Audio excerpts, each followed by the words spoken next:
عام طور پر ہم کیا سمجھتے ہیں اللہ والے لوگ کون ہوتے ہیں؟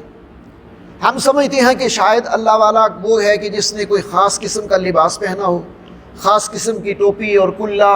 اور تسبیح اور یہ وضع قطع اختیار کر کے تو پھر جو ہے وہ کسی مسجد کے کونے کھدرے میں یا کسی خانقاہ میں بیٹھ کے اللہ کا ذکر کرے تو وہ شاید بڑا اللہ والا ہے۔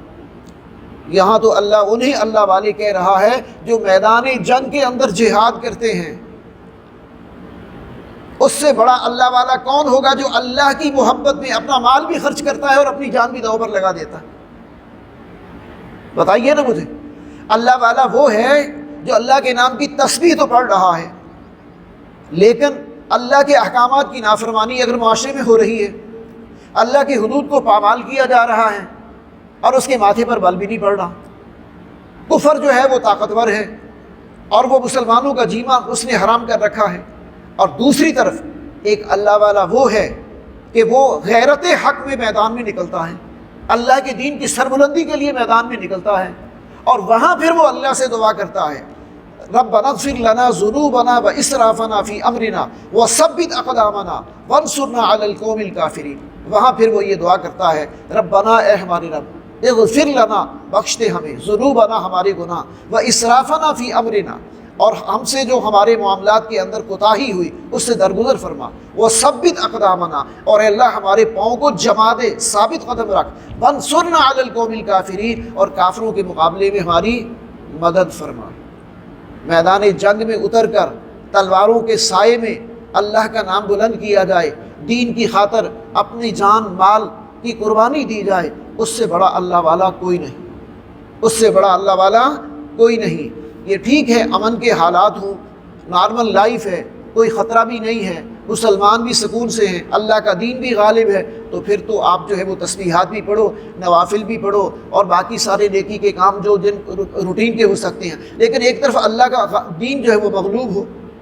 بلکہ ایک حدیث ہے اس میں اللہ کے رسول صلی اللہ علیہ وسلم نے بڑی جو ہے وہ وارننگ دی ہے۔ وہ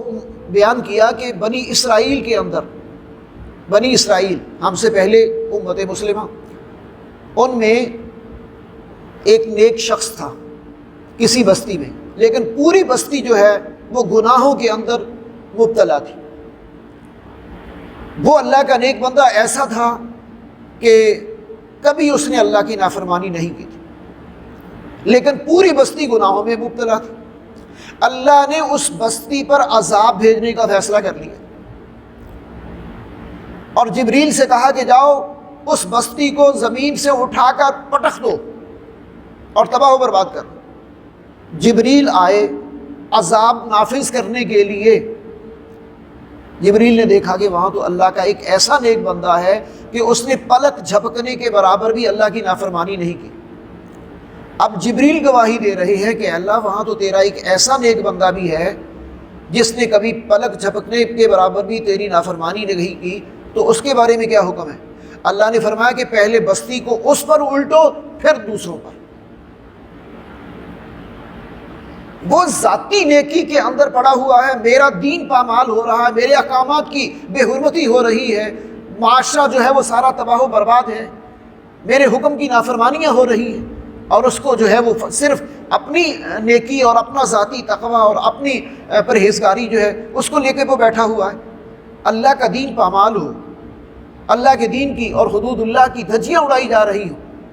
اور معاشرے کے اندر برائیاں پھیل رہی ہوں، اور کوئی شخص یہ سمجھے کہ میں کسی کونے کھدرے میں بیٹھ کر بس اللہ کو یاد کر لوں تو میں محفوظ ہوں، میں بڑا متقی ہوں، میں بڑا پرہیزگار ہوں۔ نیکی کا یہ تصور اور اللہ کے ولی ہونے کا یہ تصور جو ہے وہ بالکل مختلف ہے۔ تو اللہ رب العزت کے ہاں مجاہد فی سبیل اللہ، اس سے بڑا اللہ کا دوست اور اللہ کا ولی کوئی نہیں ہوتا، جو اپنا وقت، اپنی جان اور اپنا مال سب کچھ اللہ کی رضا کے لیے لگانے کے لیے تیار ہو جاتا ہے۔